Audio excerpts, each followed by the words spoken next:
אז תחשבו רגע, כמעט כל דף אינטרנט שנכנסים אליו היום, כל אפליקציה שפותחים בטלפון, כל סרט שרואים בסטרימינג, כל הדברים האלה רצים על מערכת הפעלה אחת. מערכת שבדרך כלל, אתם יודעים, פועלת לגמרי מאחורי הקלעים. היום אנחנו יכולים להרים את מכסה המנוע הזה ולנסות לפענח את סוד הקסם של לינוקס. אז מה באמת הדבר הזה? התשובה, תראו, היא לא סתם שם של מערכת הפעלה. זו פילוסופיה שלמה. רעיון שהשפיע על כל תעשיית הטכנולוגיה. אז בואו נצלול פנימה ונגלה מה ה-DNA המשותף לכל הענקים האלה. כן, לינוקס, זה כל הסיפור. הענק השקט של עולם הטכנולוגיה. היא פשוט נמצאת בכל מקום. אבל השאלה היא למה? מה הופך אותה לבחירה מספר אחת של כל כך הרבה מפתחים ומנהלי מערכות? ומה זאת הפילוסופיה הזאת שהופכת אותה לכלי כל כך אבל כל כך גמיש וחזק? המשפט הזה זה בגדול הלב הפועם של כל העניין, של פילוסופיית יוניקס, שלינוקס בעצם מבוססת עליה. בואו נפרק את זה רגע. הכל הוא קובץ, מה זה אומר? זה אומר שאפשר להתייחס לחומרה, לחיבורי רשת, לתהליכים, להכל. כאילו הם קובץ טקסט פשוט, גאוני. כל כלי עושה דבר אחד והיטב. זאת אומרת, במקום כלים מסורבלים שעושים הכל, יש לנו כלים קצנים, ממוקדים ויעילים. והשילוב ביניהם, וואו, פה נמצא הכוח האמיתי. אוקיי, אז זאת תהיה מפת הדרכים שלנו. נתחיל מהרעיון הגדול, הרעיון הבסיסי. משם נעבור לדברים המעשיים, לפקודות. נבין קצת מה קורה מאחורי הקלעים, ובסוף נראה איך כל הסיפור הזה בכלל מתעורר לחיים. יאללה, בואו נתחיל. אז בואו נתחיל מההתחלה, מהי יסודות. כי חשוב להבין, לינוקס זה לא סתם שם. זה גם רכיב מאוד ספציפי, וגם פילוסופיה שלמה. טוב, זאת נקודה ממש חשובה. כשאנשים אומרים לינוקס, הם לרוב מתכוונים לליבה, לקרנל. תחשבו על זה כמו על מנוע של רכב. אבל מנוע לבד לא יכול לנסוע לשום מקום, נכון? צריך גם שילדה, גלגלים, הגה. אז מה שרובנו מכירים ומשתמשים בו זה בעצם הפצת לינוקס. דברים כמו אובונטו, פדורה, דביאן. כל הפצה כזאת לוקחת את מנוע לינוקס ומוסיפה לו את כל שאר החלקים. כלים, תוכנות, ממשק גרפי, כדי ליצור מערכת הפעלה שלמה שאפשר לעבוד איתה. אוקיי, עכשיו בואו נצלול לאחד הרעיונות הכי יפים והכי בסיסיים בלינוקס. הכלל הפשוט הזה, הכל הוא קובץ, הוא מה שבעצם מארגן את כל המערכת.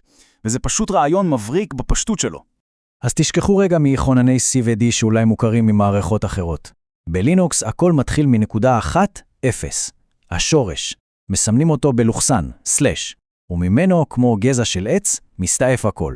למשל, תיקיית הום, שם נמצאים כל הקבצים האישיים של המשתמשים. תיקיית ETC היא מחזיקה את כל קבצי ההגדרות של המערכת. ובין, שם יושבות הפקודות הכי בסיסיות שכולם צריכים. הגישה הזאת של עץ אחד, היררכיה אחת, הופכת את כל ניהול המערכת להרבה יותר פשוט והגיוני. טוב, וכאן נכנס מנגנון הבטחה שהוא כל כך בסיסי, אבל כל כך גאוני. תחשבו שלכל קובץ ותיקייה יש מין תעודת זהות כזאת. היא מגדירה בדיוק מי יכול לעשות מה. יש את הבעלים, שזה בדרך כלל מי שיצר את הקובץ. יש את הקבוצה, שזה מעולה כשרוצים לשתף פעולה עם עוד אנשים, ויש את כל השאר, שזה, ובכן, כל השאר. ולכל אחד מהם אפשר להגדיר אם מותר לו לקרוא, לכתוב או להריץ את הקובץ. זה מאפשר שליטה סופר מדויקת. למשל, אפשר לתת לקבוצה של מפתחים הרשאה לשנות קוד, אבל לכל שאר העולם רק לקרוא אותו. ועכשיו, שני מושגים חשובים, קישורים. זה ממחיש בצורה מבריקה שתי דרכים שונות לגמרי להתייחס לקבצים. קישור קשיח, תחשבו עליו כמו כינוי נוסף לאותו בן אדם. זה לא מישהו אחר, זה בדיוק אותו הדבר. קישור סמלי, לעומת זאת, הוא יותר כמו פתק עם כתובת. הוא רק מפנה אותנו למקום מסוים. אבל מה קורה אם הכתובת משתנה? הפתק הופך לחסר תועלת. זה ההבדל המהותי. אוקיי, אז הבנו את מבנה הסביבה, את חוקי המשחק. עכשיו, איך מדברים עם המערכת הזאת? איך נותנים לה הוראות? כאן נכנס לתמונה השל, או מה שכולם מכירים בתור שורת הפקודה. השל, וברוב המקרים כשאומרים של מתכוונים לבש, הוא בעצם הממשק הכי חזק שיש לנו לתקשר עם לינוקס. זה המקום שבו מילים, פקודות טקסט פשוטות, הופכות למעשים. ואיזה מעשים? מאוטומציה של גיבויים ועד ניהול של רשתות שלמות, הכל קורה כאן. אז בואו נכיר כמה מהמילים הבסיסיות בשפה הזאת. אלו ממש כלי העבודה היומיומיים.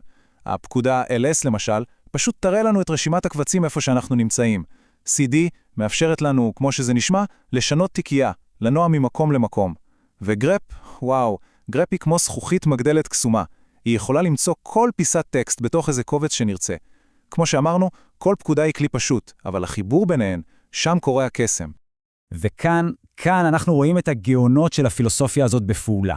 תראו את הסימן הזה, הקו האנכי. קוראים לו פייפ, צינור, והוא עושה בדיוק את זה. הוא מתפקד כמו צינור שמזרים את הפלט של פקודה אחת להיות הקלט של הפקודה הבאה. אז בדוגמה הזאת, אנחנו קודם כל משתמשים בגרפ כדי לשלוף את כל שורות השגיאה מאיזה קובץ לוג ענק. את התוצאה אנחנו מזרימים לפקודת סורט שממיינת לנו את השורות, ואת הרשימה הממוינת אנחנו מזרימים ליוניק שפשוט מנקה את כל הכפילויות. תחשבו על זה, בשורת פקודה אחת הפכנו הר של מידע מבולגן לרשימה נקייה, מסודרת וייחודית של שגיאות. זה הכוח. עכשיו, נקודה חשובה, לא כל הלינוקסים נולדו שווים, וזה אחד ההבדלים הכי גדולים ביניהם.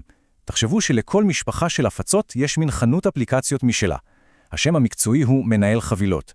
אז למשפחת דביאן, שכוללת את אובונטו הסופר פופולרית, יש את אפט. למשפחת רדאט, שהיא חזקה מאוד בעולם הארגוני, יש את ים, או את המחליף שלו, DNF. למה זה חשוב? כי כדי להתקין או לעדכן תוכנה צריך להכיר את הכלי הנכון למערכת שעובדים איתה. טוב, עד עכשיו דיברנו על פקודות שאנחנו מריצים באופן יזום. עכשיו בואו נסתכל מאחורי הקלעים על התהליכים האוטומטיים שרצים כל הזמן ברקע, משומרים על כל המערכת הזאת חיה ונושמת. אז בואו נעשה קצת סדר בבלגן של המונחים. תהליך או process זה פשוט כל תוכנה שרצה כרגע, כל דבר. דיימון או דיימון זה סוג מיוחד של תהליך, כזה שרץ כל הזמן ברקע בלי שאף אחד מתערב לו. תחשבו למשל על שרת ווב. ושירות, service, זה פשוט המנגנון של מערכת ההפעלה שמנהל את הדיימון הזה, יודע להפעיל אותו, לעצור אותו ולפקח עליו. אז מי מנהל את כל התזמורת הזאת של השירותים?